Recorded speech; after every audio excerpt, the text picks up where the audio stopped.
Prezados, estamos no Cosme Velho, na região do Largo do Boticário. Estamos aqui praticamente em frente ao Rio Carioca. Para quem não conhece a história do Rio de Janeiro, o Rio Carioca foi o rio responsável por abastecer toda a cidade nos séculos XVI, pós-descobrimento do Brasil, no período da França Antártica, com Villegagnon, e no século XVII, e logo após a fundação de Portugal, a fundação do Rio de Janeiro com os portugueses, que expulsaram os franceses com o Estácio de Sá. Então, esse rio aqui que vocês estão vendo era muito maior, e esse rio abastecia toda a cidade do Rio de Janeiro, e ele passa agora por baixo da cidade. A única região em que você pode verificar e encontrar ainda esse rio, pode ver o Rio Carioca, é na região do Largo do Boticário, aqui no Cosme Velho. Então aqui é o trecho da nossa história, da história da cidade do Rio de Janeiro. Esse rio que no século XVI abasteceu toda a colônia, toda a cidade, aliás, toda a cidade do Rio de Janeiro, todo o vilarejo do Rio de Janeiro, do século XVI, o Rio de Janeiro setecentista, do século XVII, século XVIII. Então aqui, com a urbanização da cidade, este rio é a única região em que você consegue ver o rio, é aqui, no Largo do Boticário.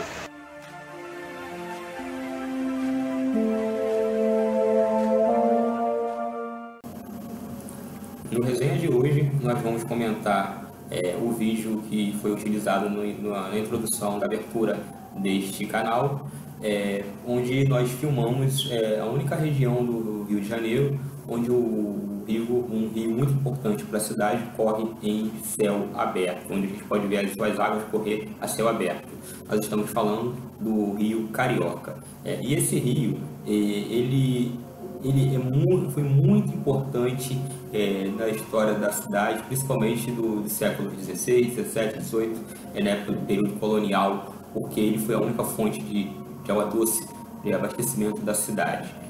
O Rio Carioca, ele nasce na Floresta da Tijuca, lá próximo do Cristo Redentor, e ele vai percorrer 4 bairros basicamente. Ele percorre o bairro do Cosme Velho, Laranjeiras, Catete e Flamengo.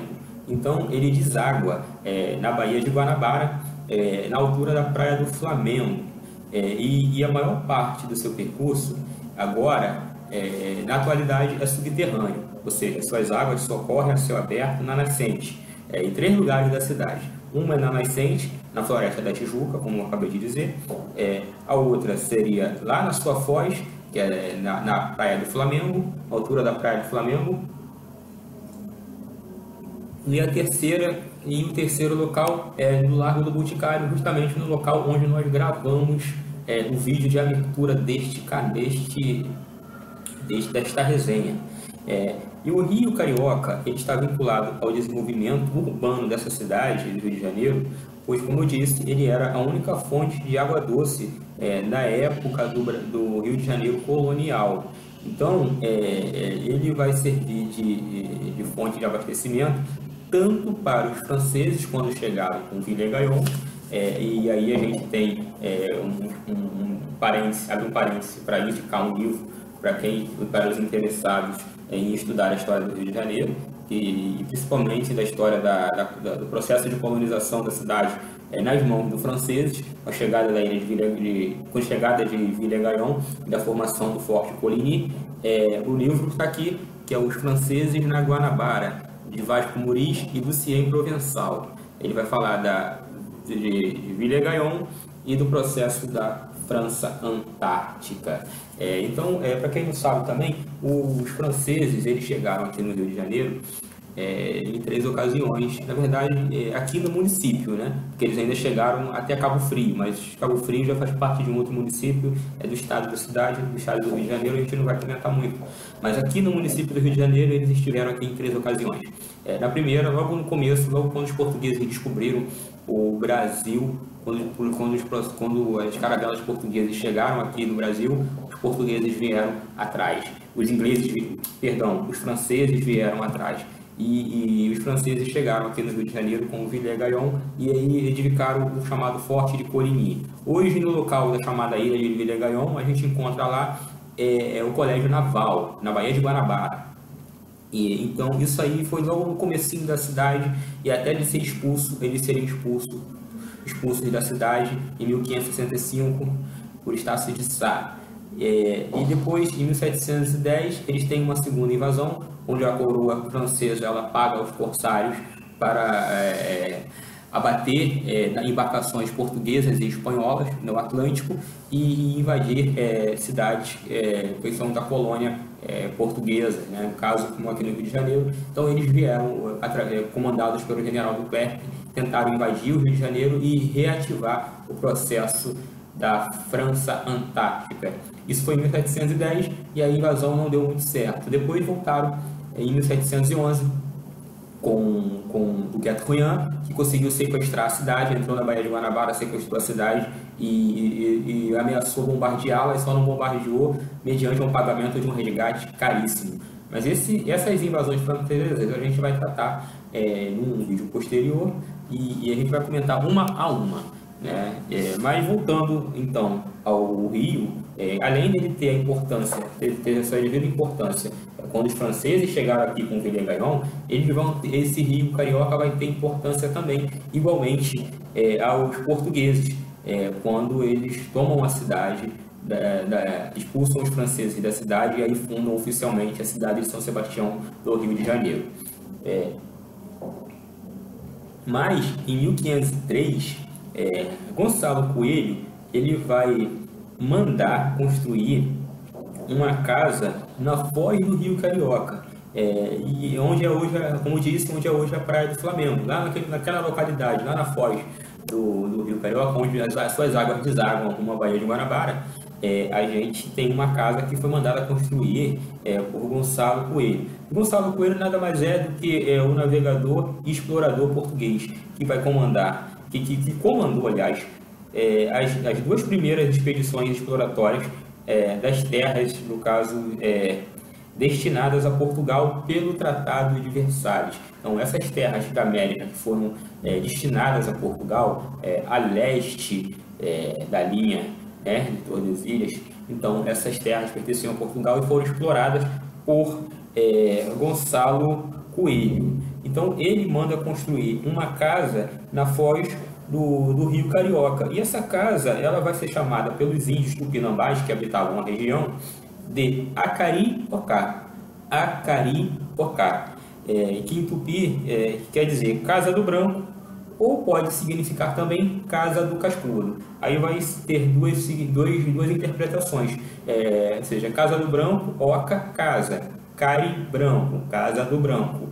E na segunda interpretação, Casa do Cascudo, é porque existe uma corrente historiográfica que ela vai dizer que Cascudo foi o apelido que os índios tupinambá deram aos portugueses, por causa das suas armaduras, ou seja, os portugueses nas suas expedições aqui nas terras tupiniquins, eles andavam com as suas armaduras e as suas espadas. Os tupinambás, ao verem esses portugueses com as suas roupas e as suas armaduras, apelidou-os de cascudo. E cascudo era um peixe também que era muito habitável, que era muito encontrado abundantemente no rio e nas águas do Rio Carioca. Então, quando Gonçalo Coelho manda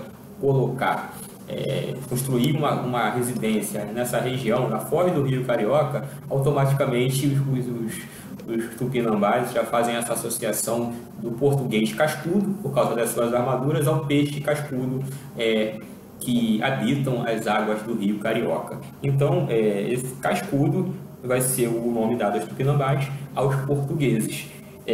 E aí tem mais uma terceira interpretação, que aí vai no livro de História da Cidade do Rio de Janeiro, que é de Delgado Carvalho, de autoria de Delgado Carvalho, que ele consta até no inventário, no anuário, nos arquivos da cidade, oficiais da cidade do Rio de Janeiro, e que ele vai falar sobre a origem da cidade. Aí ele vai dizer que Gonçalo Coelho monta essa expedição, que ele julga, quando ele chega no Rio de Janeiro, que ele julga que a entrada da Baía de Guanabara é um enorme rio, e por isso ele dá o nome de Rio de Janeiro. Essa é uma interpretação antiga, né? Muita gente que já estudou nos anos 80, por aí, já ouviu essa interpretação. Os portugueses confundiram a Baía de Guanabara com um grande rio, e aí por isso, e era mês de janeiro, e aí deram o nome da cidade de Rio de Janeiro. Acontece o seguinte, que essa interpretação ela já está um tanto ultrapassada, porque se sabe que os portugueses do século XVI, eles eram simplesmente os maiores navegadores do mundo. Eram eles que entendiam da arte da navegação. Eles fundaram uma escola de navegação, a escola de Sagres, em Algarves, inclusive, né, onde eles tinham lá, colocaram no chão, desenharam no chão uma espécie de rosa dos ventos, que era aquilo, a estrela que vai nortear todo o processo aí quem deseja navegar, né, ou seja, que vai viajar, ele vai se basear nos pontos cardeais e desenhar a rosa dos ventos no chão. Então, e tem isso até hoje. Em Algarves é uma região de Portugal, um distrito de Portugal, né? E que lá você encontra toda essa parafernália, todas essas referências que eu estou dizendo aqui. Então, os portugueses seriam como os americanos. Os portugueses na navegação no século XVI seriam como os americanos no século XXI viajando no espaço, ou seja, e a escola de Sagres seria como a NASA, fazendo essa respectiva associação, né? Então, é muito difícil você supor que navegadores muito experientes como os portugueses, que já atravessaram locais desconhecidos, até na África, né, o Cabo das Tormentas e outros lugares bem desconhecidos e complexos, eles chegariam aqui na entrada de uma baía e fariam uma confusão dessa, né? Confundiriam uma baía com um rio grande, né? Um grande rio. Então, essa interpretação ela tem muitos questionamentos. Essa interpretação de Delgado Carvalho, ela vai encontrar bastante questionamentos, né? Já não é uma interpretação que desfruta de grande credibilidade nos meios acadêmicos. E para fechar esse vídeo, voltando aqui à história do Rio Carioca, né? O Rio Carioca ele acaba sendo vinculada à cidade, porque todo mundo agora que nasce no Rio de Janeiro, que é nativo da cidade, acabou sendo denominado de carioca, que vai justamente fazer alusão à expressão tupi, o termo tupi, acariocá, ou seja, casa do homem branco. Então, o Rio Carioca, além de ser uma grande fonte ter sido uma grande fonte de abastecimento da cidade, ele vai fazer parte da vida do carioca, porque ele vai dar o seu termo, vai dar origem, né, ao nome carioca, né, ao nativo do Rio de Janeiro, né, todo aquele que nasce no Rio de Janeiro, no município do Rio, é carioca, e aí vai se remeter ao Rio Carioca, ao termo acariocá, casa do homem branco. Então, eu espero que vocês tenham gostado do vídeo e se esse vídeo serviu para vocês dê uma notificação com like e compartilhe com os amigos. E muito obrigado a todos.